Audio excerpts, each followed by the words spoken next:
Здравствуйте, друзья!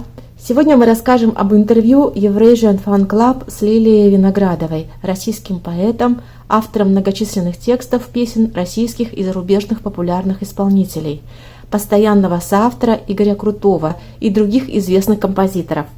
Это интервью было размещено 23 ноября 2019 года на сайте этого фан-клуба. Дорогие друзья, мы были бы очень признательны вам, если бы вы подписались на наш канал. А еще больше мы были бы очень рады, если бы вы поставили свой лайк. Ну а теперь перейдем к интервью. Вы готовы? Давайте начнем. Первый вопрос звучал таким образом. Расскажите, пожалуйста, как рождается песня? Из каких компонентов состоит работа над произведением? Лилия Виноградова отвечает. Рождение песни, работа над песней – это очень тонкий и трудоемкий процесс. В случае каждого исполнителя он свой. И для каждой песни, даже при прочих равных, он все равно меняется. Мы знаем друг друга с Игорем Яковлевичем Крутым несметное количество лет. Давно вместе работаем, и у нас есть свой механизм сотрудничества. Я сама являюсь музыкантом, и музыка для меня очень важна. Поэтому, когда я пишу песни, я пишу текст на музыку, под текстовку. Если я пишу стихи, то стихами они и остаются. Они выходят в виде поэтических сборников, книжек, публикаций, в толстых журналах и так далее. Одним словом, это совершенно самостоятельные, ни от чего не зависящие произведения. А песня или произведение кроссовера – это текст на музыку. Соответственно, я должна полюбить этот музыкальный материал, должна им проникнуться, и из музыки растут мои песенные стихи. Так написаны все мои совместные работы с Игорем Яковлевичем Крутым. И для Дмитрия Хворостовского, и для Андрея Бочелли, и многих других потрясающих исполнителей. А сейчас в наш творческий симбиоз добавился Димаш, новый элемент, очень молодой, какой-то совсем другой, незнакомый, но безумно интересный, полностью нас обезоруживший, очаровавший и обаявший своей новизной. Поэтому мы с удовольствием его в себя вбираем и сами в него вливаемся всем своим арсеналом, способностями, творчеством, опытом, талантами и, самое главное, желанием его украсить, потому что он такой самородок и одаренный парень. Он словно свежий росток, хочется его полить и на солнышко подвинуть. У меня к нему отношение как к чему-то, что нужно пестовать, чтобы он как можно ярче раскрылся и как можно дольше бы длился, потому что это очень яркий и самобытный талант. В искусстве нет ничего важнее, чем самобытность. Это самое главное. Непохожесть ни на кого. Совершеннейшая такая самостийность, единоличность, собственное лицо, собственный голос. И дело даже не в количестве октав, которые Димаш покрывает своим голосом, не в технических возможностях, а в том, насколько его душа, масштаб его личности, его ум, интеллект и чувства смогут соответствовать его техническим и вокальным данным. Это очень важно.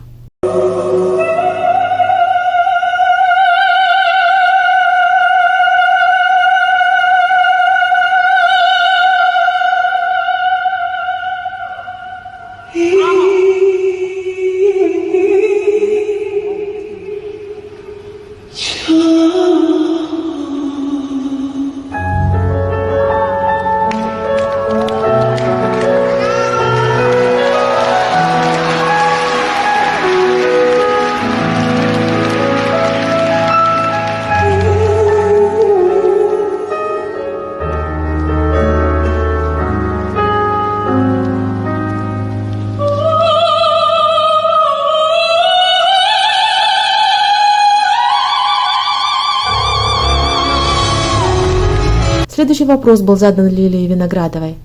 Как и когда вы узнали о существовании Димаша, о его вокальных возможностях? К тому моменту, когда Игорь Крутой первый раз сказал мне, что его новую песню будет исполнять Димаш, я уже слышала о нем, как о феномене, и просмотрела несколько видео с ним в YouTube. Хочется сразу обозначить свое отношение к Димашу, как к артисту, объяснить, как я понимаю масштаб его одаренности. Представьте себе алмаз, который рождается в недрах, веками создаваемый природой, некий организм, и вот он появляется на свет Божий.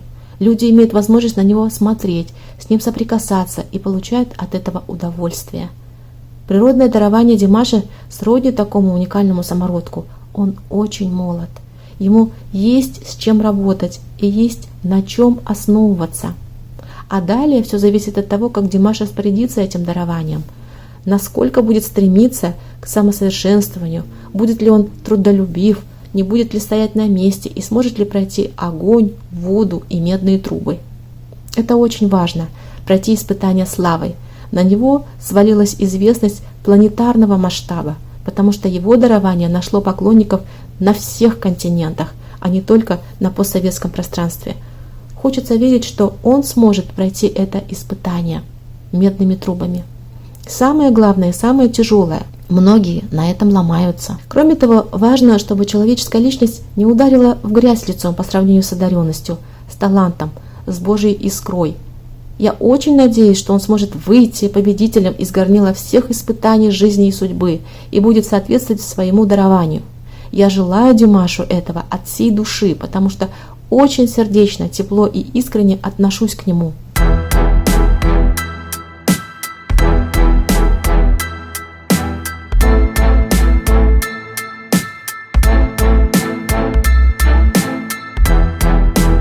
Интересный вопрос. Насколько личность того, для кого пишется песня, влияет на заложенный смысл? Какие черты в характере Димаша нашли отзыв у вас, как у поэта, и как это отразилось на смысле песен «Олимпика» и «Passion»? Лилия Виноградова отвечает. Что касается влияния личности артиста на смысл песни, здесь все по-разному. Там, где происходит серьезное взаимопроникновение и дружба, и какие-то глубокие, тесные личные отношения автора и артиста, там, конечно, может произойти влияние этих отношений на продукт творчества. В данном случае это не так, потому что Димаша я лично совершенно не знала. Расскажу вам историю, как, собственно, все это произошло. Игорь Яковлевич позвонил мне и сказал о том, что нужно написать гимн открытия вторых европейских игр в Минске. Это должно быть произведение на итальянском языке. Петь будет некий Димаш, который сейчас очень известен и прочее. Я сказала, что я знаю такого исполнителя. Слышала о нем. Он феноменально одаренный молодой человек. Игорь ответил: ну и отлично. Я рад, что тебе нравится. А вот и музыка. Для Димаша, точно так же, как и для других исполнителей, мы написали произведение, которое называется «Олимпика». Давайте я сразу поправлю всех тех, кто неправильно называет его «Огни Пьетро».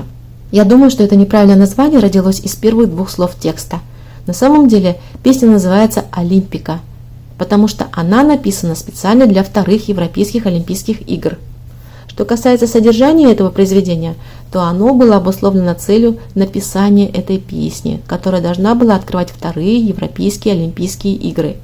Я подумала, что здесь надо написать о чем-то глобальном, общечеловеческом, молодом, потому что спорт – это молодость, преодоление, сила и вера в победу. Это надежда, положительный настрой, это умение падать и вставать, целеустремленность. Вот об этом, соответственно, песня.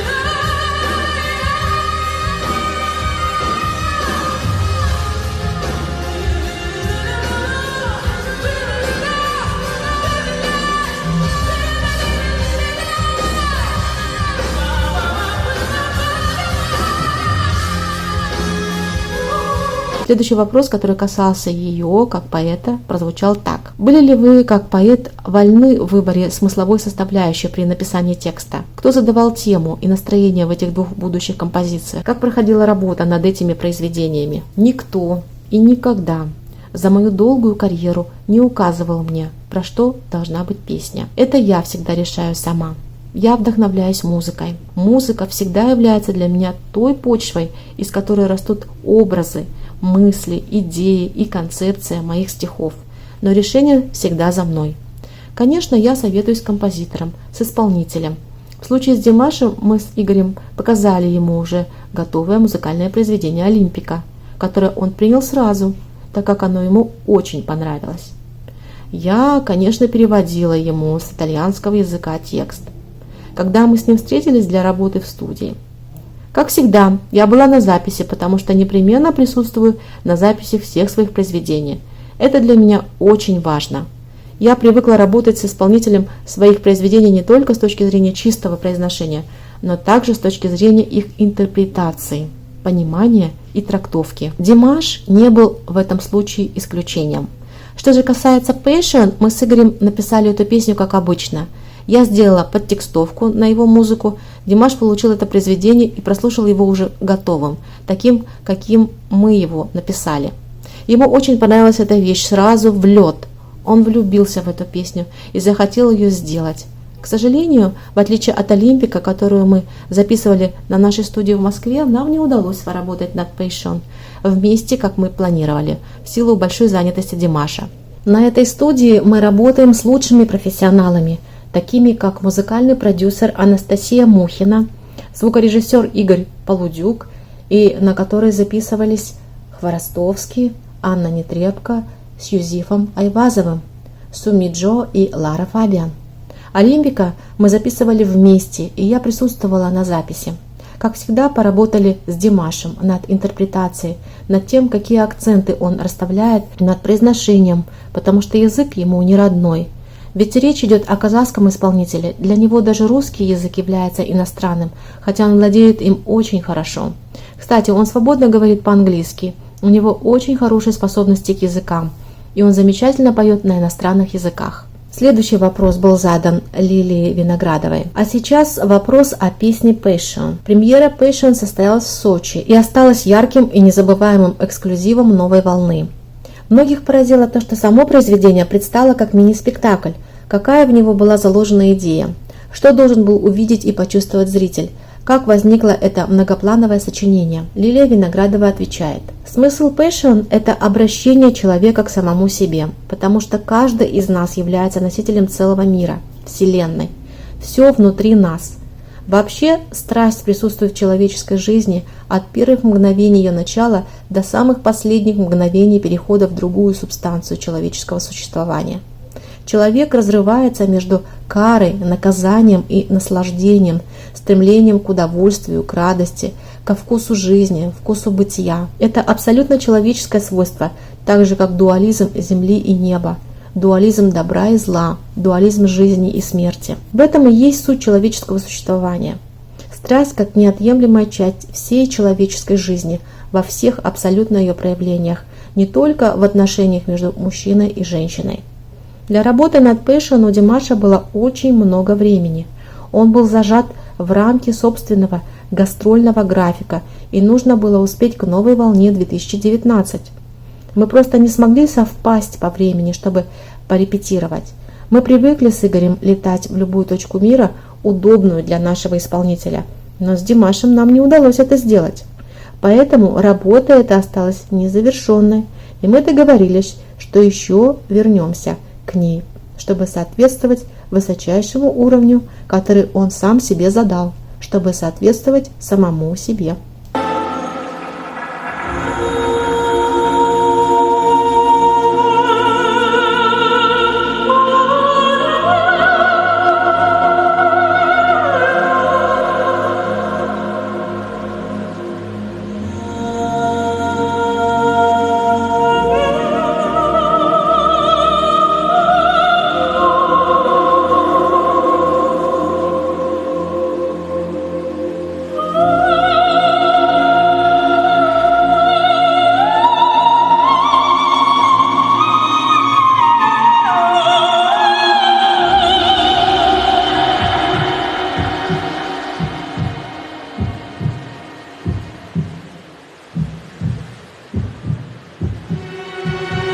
Вот еще один вопрос, заданный Лилии Виноградовой. Лилия, вы сказали, что просто отдали Димашу уже готовое произведение, не встретившись с ним. Передачу мелодии в виде нот и записи можно себе вполне представить, равно как и текста. А кто напевал ему вокальную партию? Лилия Виноградова ответила: песни показываются артистам каждый раз по-разному. Для Passion у нас было подготовлено демо. Демо – это записанное произведение, трек с предварительной аранжировкой или оркестровкой. В данном случае речь идет об оркестровке, потому что Passion имеет достаточно сложную симфоническую структуру произведения. В силу того, что это кроссовер, здесь уместно говорить и об аранжировке, об оркестровке, так как в нем присутствует оркестр. Таким образом записывается музыкальная база, и на эту базу накладывается вокальная партия, которую исполняет студийный бэк-вокалист. Итак, у нас было записано демо. Это демо Игорь Яковлевич послал Димашу. Он послушал и взял к себе в репертуар эту песню. В конце был задан такой вопрос. Спасибо большое за разъяснение. Вы проливаете свет на очень интересные моменты создания песни. Скажите, а почему обе композиции «Олимпика» и «Passion» написаны на итальянском языке? Чей это выбор? В чем заключается преимущество текстов на итальянском языке? Лилия Виноградова отвечает. Во-первых, итальянский язык по определению – это язык музыки. Язык, который максимально дает возможность раскрыться вокалисту. Это самый лучший для пения язык. Не зря оперное искусство родилось в Италии, и итальянский язык – это международный язык музыки. Например, оперные артисты в мире общаются между собой скорее не по-английски, а по-итальянски. Итальянский язык оперные артисты знают все, а музыканты знают его в рамках терминов, даже если не владеют итальянским языком. Тут надо заметить, что прекрасно подходящим для пения наряду с итальянским является и украинский язык, в который я влюблена безмерно. Но это отдельная тема. А во-вторых, у нас с Крутым есть устоявшаяся традиция в работе с жанром кроссовера, которую мы начали с проекта «Дежавю», написанного специально для Дмитрия Хворостовского. Там изначально было принято решение писать большинство произведений на итальянском языке. Я предложила внедрить французский язык, на английском тоже писала, и, разумеется, на русском, поскольку мы все русскоговорящие. Далее мы продолжили эту традицию в наших следующих проектах с Суми Джо, Анной Нетребко и Ларой Фабиан. Поэтому и для Димаша сам жанр кроссовера обусловил то, что мы снова пришли к итальянскому языку по обоюдному соглашению. Хотя инициатива использования итальянского языка изначально принадлежит Игорю Крутому, за что я ему бесконечно благодарна. Благодарна за возможности и доверие в нашем совместном творчестве и за счастье сотрудничества. Следующий вопрос. Спасибо вам огромное за то, что нашли время и возможность побеседовать с нами и рассказать много интересного о вашей работе над созданием песен, которые прозвучали в исполнении Димаша на «Новой волне», об итальянских корнях оперы и о вашем отношении к певцу. Лилия Виноградова ответила. Я надеюсь, что я ответила на ваши вопросы и что это будет интересно вашим читателям. Спасибо вам за то, что вы интересуетесь созданием песен и произведением. Это очень радостно и приятно. Всего доброго! Вот и все, дорогие друзья. Как всегда, мы обращаемся к вам с просьбой написать свое мнение. Как вы думаете, смог ли фан-клуб провести хорошее полноценное интервью? Может, у вас возникли вопросы к Лилии Виноградовой? Если да, то напишите их, а мы, в свою очередь, попытаемся провести свое собственное интервью на нашем канале с этой замечательной поэтессой, автором многих прекрасных песен, которые поет наш драгоценный Димаш, обладатель изумительного голоса, человека, имеющего огромные перспективы стать обладателем всех бесчисленных премий и наград, в том числе и Грэмми, и просто народным любимцем всей вселенной. Bye-bye.